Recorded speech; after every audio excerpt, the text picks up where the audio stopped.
కన్యవారి కనుక చూసుకున్నట్లయితే ప్రధాన ఇక్కడ మీకు దశమ స్థానము అంటే వృత్తి స్థానంలో గురువు వక్రత్యాగం అవుతుంది. అయితే వృత్తి స్థానంలో వక్రత్యాగం అవుతుందో మార్చి 11వ తేదీ నుంచి, అదేవిధంగా ఈ యొక్క దాని తర్వాత జూన్ 2 నుంచి స్థానంలోకి వస్తాడు. కాబట్టి ఈ యొక్క గ్రహస్థితి మూలంగా మీకు కలిగే ఫలితాలు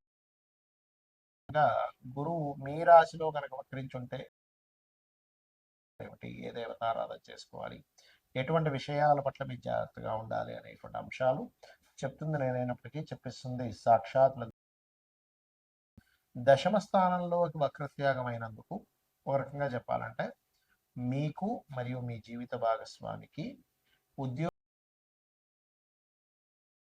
కొంచెం ఉద్యోగంలోనే కాస్త ఎక్కువ స్ట్రెస్ అవ్వడము, కొంత చూడండి పాలిటిక్స్ అంటుంటారు, ఉద్యోగంలో కొన్ని పాలిటిక్స్ జరుగుతున్నాయండి బాబాయ్ నేను భరించలేకపోతున్నా అంటూ ఉంటారు.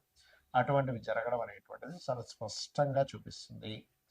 అలాగే మరొక విషయం ఏంటంటే ఇక్కడ గమనించినట్లయితే ఈ గురువు యొక్క వక్రత్యాగము ఎప్పుడైతే అవుతుందో ఈ వక్రత్యాగంతో పాటు మనకి లాభస్థానంలో కూడా వస్తాడు గురువు. నుంచి గురువు లాభస్థానంలోకి వస్తాడు, అక్కడి నుంచి కలిగే ఫలితాలు ఎప్పటి నుంచో ఈ కన్యవారికి ఏంటంటే సర్వసాధారణంగానే ఏకాదశ స్థానం పూర్వజన్మ కర్మస్థానం. కొన్ని అనుకోని ఇన్సిడెంట్స్, ఒక మాయలాగా, అది ఒక వివాహం అనుకోండి, కొన్ని రిలేషన్స్ అనుకోండి, సామాజికంగా కొంతమందితో ఇన్వాల్వ్ అవ్వడం అనుకోండి, పార్ట్నర్షిప్స్ ద్వారా కొన్ని ఇన్వాల్వ్మెంట్ అవ్వడం అనుకోండి, కొన్ని లాభాలు, అద్భుతంగా లాభాలు వచ్చడం, ఎక్కువ లాభాల కోసం ఎక్స్పెక్ట్ చేసినప్పుడు స్ట్రెస్ అవ్వడం, ఇవన్నీ కూడా ఇస్తాడు అక్కడ. ఎందుకంటే గురువు స్వరూపం గురువులా లేదు, శని రాహు ప్రభావంతో ఉన్నాడు అక్కడ గురువు. కాబట్టి ఇక మీరు ఇన్వెస్ట్మెంట్స్ చేసేటప్పుడు ముఖ్యంగా కేతు 12లో ఉన్నాడు కాబట్టి కాస్త చూస్ చేయండి. 6వ స్థానంలో రాహు ఉన్నందుకు కొంత పరాక్రమంగా ధైర్యంగా కొన్ని నిర్ణయాలు తీసుకుంటారు. సప్తమ శని మూలంగా ఇంట్లో అంటే వివాహం చేసుకునే విషయంలో ఇష్టపడిన వారిని వివాహం చేసుకోవాలనే ప్రయత్నం చేస్తారు. అయితే మీరు చేయవలసిన దేవతారాధన శని రాహు కేతు గ్రహాల దగ్గర దీపారాధన చేయండి. గోవులకు కాస్త బెల్లం తినిపించండి, అన్ని విధాలుగా బాగుంటుంది. అయితే మీ యొక్క పర్సనల్ చార్ట్లో ఏదైనా ఒక గ్రహం వక్రించింది అనుకోండి, అసలు మనకి మొత్తం 9 గ్రహాలలో అంటే రవిచంద్రులు ఎప్పుడు వక్రించవు, రాహుకేతువులు ఎప్పుడు వక్రగతిలోనే ఉంటాయి. అయితే ప్రత్యేకంగా వక్రించేటువంటి గ్రహాలు ఏమిటి అని చెప్పి చూసుకున్నట్లయితే గురువు, శని, కుజుడు, బుధుడు, శుక్రుడు, ఈ 5 గ్రహాలు. మన పర్సనల్ చార్ట్లో వక్రగతి చెందిన గ్రహానికి నాడీ ఆస్ట్రాలజీలో, భృగునంద నాడీ ఆస్ట్రాలజీలో ఒక విశేషమైనటువంటి అర్థం చెప్పారు. దానికి ఏమిటది, గురువు వక్రించాడు ఉదాహరణకి అంటే జీవుడు తను ఉన్న ప్రదేశం నుంచి మారుతాడు ఒకటి. రెండవది, తను ఏ రాశిలో ఉండి వక్రించి ఏ రాశి వైపు వెళ్తున్నాడో దాన్ని బట్టి కూడా రిజల్ట్ ఉంటుంది. ఏ గ్రహాన్ని వదిలిపెట్టి ఇంకే గ్రహంలోకి వెళ్తున్నాడు అనే దాన్ని బట్టి కూడా రిజల్ట్ ఉంటుంది. అక్కడ ఒక శుభగ్రహం ఉండి వదిలిపెట్టి పాపగ్రహం వైపు వెళ్తే ఇతను ఉన్న ప్రదేశం మారడం వల్ల, లేకపోతే కొన్ని వదిలేయడం వల్ల చాలా ఇబ్బంది పడతాడని అర్థం. అలా కాకుండా అంటే ఎలా అంటే ఇప్పుడు చూడండి, మనకి మంచి మనుషులు వదిలేసి అనవసరమైన దీంట్లో వెళ్తున్నాము అని చెప్పొచ్చు. ఏది శుభగ్రహంతో ఉన్నటువంటి గురువు వక్రించి పాపగ్రహం వైపు వెళ్తాయి. అలా కాకుండా పాపగ్రహంతో ఉన్నటువంటిది వదిలేసి శుభగ్రహం వైపు వెళ్తున్నాడు అనుకోండి, మీ లైఫ్లో ఖచ్చితంగా కొన్ని ఇబ్బందులు ఏవైతున్నాయో పోయి మళ్ళీ మంచి టైం వస్తుందని కూడా చెప్పొచ్చు.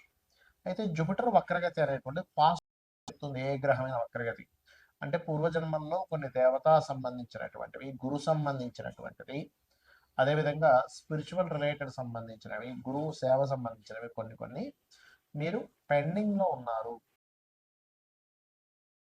మీరు అర్థం చేసుకోవాలి. ఇక అంటే ఇవన్నీ కూడా అనుకోండి. ఇక రెండవది, శని కనుక వక్రించాడు, ఇక్కడ కూడా మీరు, శని అంటే కర్మకారకుడు, ఉద్యోగానికి కారకుడు. కాబట్టి మీ జన్మజాతకంలో ఏ రాశిలో ఉన్నాడు, నీచంలో ఉండి వక్రిస్తే అంటే మేషరాశిలో ఉండి వక్రిస్తే నీచత్వం పోయినట్టు, తులారాశిలో ఉండి వక్రిస్తే ఉచ్చత్వం పోయినట్టు అనమాట. కాబట్టి ఉచ్చ నీచ స్థానాల్లో ఉండేటువంటి ఇచ్చినప్పుడు అది రివర్స్ ఫలితాలు ఇస్తాయి. రాశిలో ఉండి వక్రించాడు, ఆ యొక్క తత్వాన్ని వదిలిపెట్టి పక్క తత్వాన్ని ఇది తీసుకోబోతుంది అనేటువంటిది మీరు అర్థం చేసుకోగలగాలి. అలాగే ఇక్కడ ఏంటంటే ఎప్పుడైనా శని భగవాన్ పూర్వజన్మల్లో మనము చేయవలసినంత జాబ్ అనుకోండి, మనకి మనం ఎక్కడో ఆ, మనకు ఒక జాబ్ ఇస్తే ఆ జాబ్ని సరిగ్గా చేయకపోవడం వల్ల మన కర్మలు కొన్నిటిని వదిలేసాము, పూర్తి చేయలేదు. ఆ కర్మలు కంప్లీట్ చేయడానికి ఈ జన్మలో పుట్టాము. అందుకే ఎవరైనా శని వక్రించినప్పుడు అది ముఖ్యంగా డియోల్ సైన్ వెళ్ళినప్పుడు డియోల్ కారకుడితో కనెక్ట్ అవుతున్నప్పుడు రెండు రెండు జాబులు చేస్తారు. అది. ఇక మరొక విషయం ఏంటంటే ఇక్కడ ఉన్న ప్రదేశం నుంచి ఇతర ప్రదేశాలకు వెళ్తే వీళ్ళ యొక్క కెరీర్ బాగుంటుంది అనేటువంటి సంకేతం మీ జన్మజాతకంలో కనుక శని వక్రించాడంటే. ఇక కుజుడు వక్రించాడు, అది ఉండే కండిషన్ బట్టి. అంటే ఇప్పుడు కుజుడు కనుక వక్రించి మంచి స్థానం వైపు వెళ్తూ ఉంటే భూముల వల్ల కలిసి రావడము, కుజుడు కనుక వక్రించి ఏ కేతు గ్రహంతో లేకపోతే కొన్ని పాపగ్రహాలతో కలిస్తే భూముల వల్ల ఇబ్బంది రావడము, అదేవిధంగా అన్నదమ్ముల వల్ల ఇబ్బంది రావడము, మనిషి యొక్క మనకి వెన్నుముక్క అంటారు, వెన్నుముక్కకు సంబంధించిన బ్లడ్ సంబంధించిన జీవిత భాగస్వామిలో ముఖ్యంగా స్త్రీలకి భర్త సంబంధించినటువంటి విషయాల్లో ఉంటూ ఉంటుంది. అదేవిధంగా మరొక విషయం ఏంటంటే పరాక్రమ కారకుడు కాబట్టి ఏ స్థానంలో ఉండి వక్రించాడని చూడాలి. 4లో ఉండి వక్రిస్తే 3లోకి వస్తున్నాడు కాబట్టి పరాక్రమం ఉంటుంది. అంటే ఇక్కడ ఏంటంటే అది ఎన్ని డిగ్రీల్లో ఉండి వక్రించింది, ఏ నక్షత్రంలో ఉండి వక్రించింది, ఏ రాశిలో ఉండి వక్రించింది, వక్రించిన తర్వాత ఏ గ్రహాలు అనేది కనెక్ట్ అవుతుంది అనేది ముఖ్యంగా చూడాలి వక్రించిన గ్రహం మూలంగా. అలాగే బుధుడు వక్రించాలంటే దాని అర్థం ఏమిటంటే నాలెడ్జ్ షేర్ చేయడానికి పుట్టావు నువ్వు.